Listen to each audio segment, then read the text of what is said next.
समझदार लकड़हारा।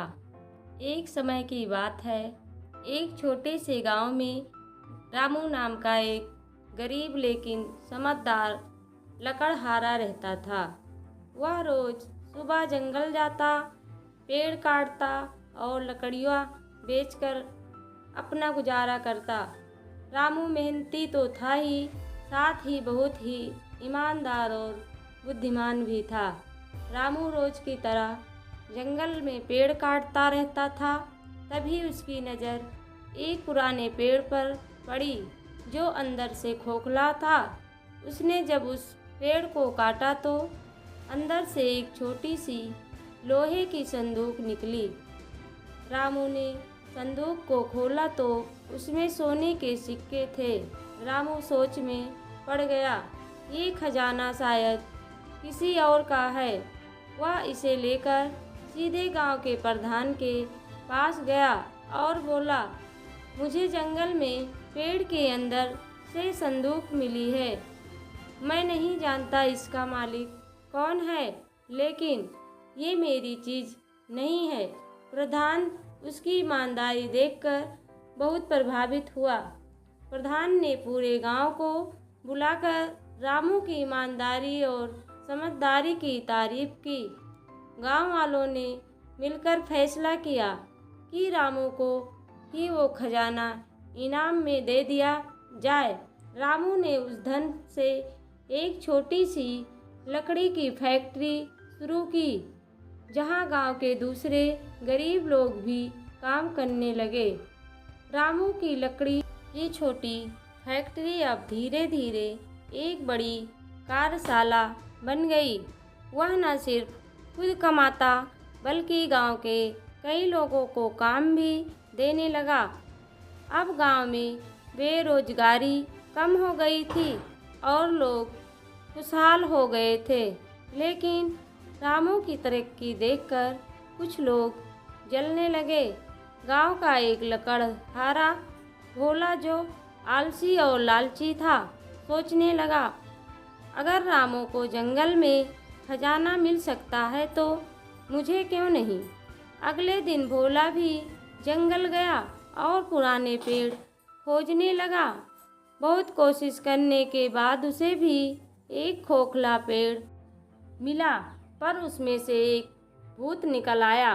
भूत ने पूछा, तू क्या चाहता है?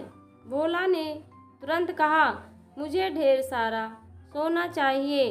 भूत मुस्कुराया और बोला, लालच का अंजाम भुगत। और भूत ने भोला को सोने की मूर्ति बना दिया। जब गांव वालों को पता चला कि भोला जंगल में गया था और लौटकर नहीं आया, तब उन्होंने रामू से मदद मांगी। रामू ने हिम्मत से जंगल में जाकर भूत से विनती की, भोला गलत था, लेकिन उसे माफ़ कर दो, वो हमारी तरह इंसान है। रामू की विनम्रता देखकर भूत ने भोला को इंसान बना दिया, पर एक शर्त पर। भोला अब कभी लालच नहीं करेगा और मेहनत से कमाएगा। भोला ने सिर झुकाकर माफ़ी मांगी, गांव लौट आया।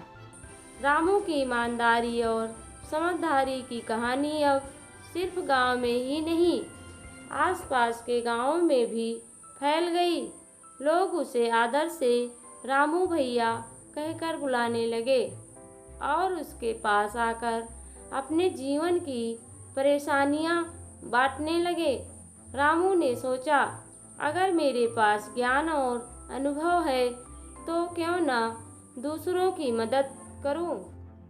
उसने गांव में एक ईमानदारी पाठशाला शुरू की, जहां वह बच्चों को नैतिकता, मेहनत और बुद्धिमानी की कहानियां सुनाता और धीरे धीरे गांव के बच्चे पढ़ने लगे। गांव में सफाई होने लगी, चोरी झगड़े कम हो गए और गांव एक मिसाल बन गया। रामू की तरक्की देखकर एक शहर का लालची व्यापारी सेठ टीकाराम गांव में आया। उसने गांव वालों से कहा, रामू की फैक्ट्री बंद करो, मैं तुम्हें ज़्यादा पैसा दूंगा।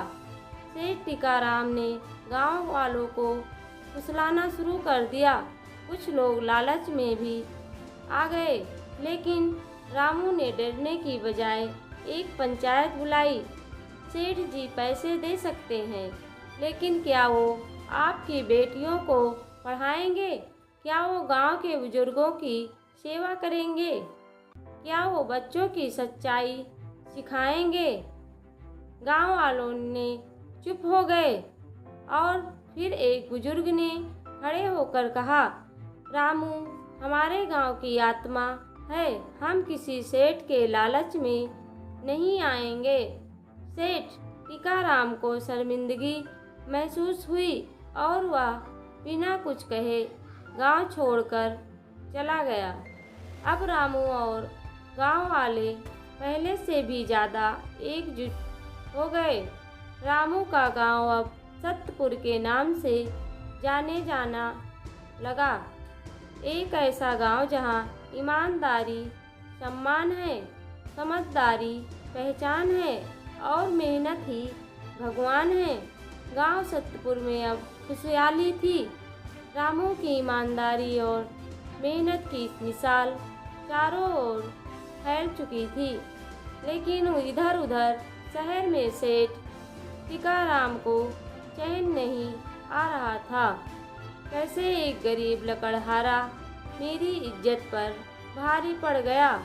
मुझे अब उस रामू से बदला लेना है। चालाकी से एक दिन टीकाराम एक साधु का वेश धारण करके गांव लौटा।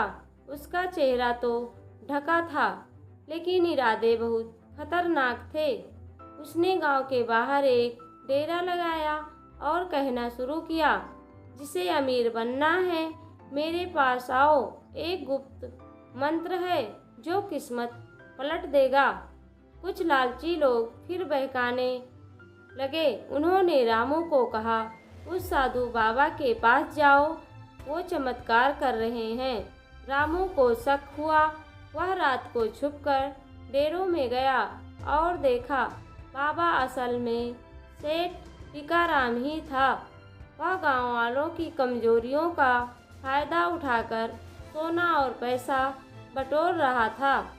रामू ने गांव में सबको बुलाया और मंच पर कहा, अगर ये बाबा सच्चे हैं तो गांव की सबसे गरीब विधवा माँ के घर जाकर उसका इलाज क्यों नहीं कराते? क्यों नहीं उसके लिए चमत्कार करते? बाबा चुप। फिर रामू ने उसका चेहरा उजागर किया। सेठ टीकाराम की असलियत सबके सामने आ गई। सेठ टीकाराम ने झुककर कहा, मैंने लालच में आकर सब कुछ खो दिया, पर आज मुझे असली धन की पहचान हो गई और वो लोगों का विश्वास। रामू ने मुस्कुराकर हाथ बढ़ाया। गलती सबसे होती है। टीकाराम जी पर सीखना सबसे बड़ी समझदारी है। अगर आप सच में बदलना चाहते हैं तो हमारे साथ मिलकर गांव की सेवा कीजिए। टीकाराम ने हामी भरी। टीकाराम अब गांव की पाठशाला में लेखा सिखाता, गांव के बच्चों को गणित और व्यापार की समझ देता। रामू और टीकाराम अब मिलकर गांव को और बेहतर बना रहे हैं। कहानी से सीख, जो दुश्मन भी सुधर जाए वह सबसे बड़ा दोस्त बन सकता है। बदलाव तब होता है जब दिल में पछतावा और नेक इरादा हो। ईमानदारी और समझदारी हमेशा फल देती है। रामू की समझदारी और भोला की सीख से गांव में एक नई सोच फैल गई। मेहनत और ईमानदारी से बड़ी कोई दौलत नहीं। जो दूसरों का भला सोचता है उसका भला खुद ब खुद हो जाता है।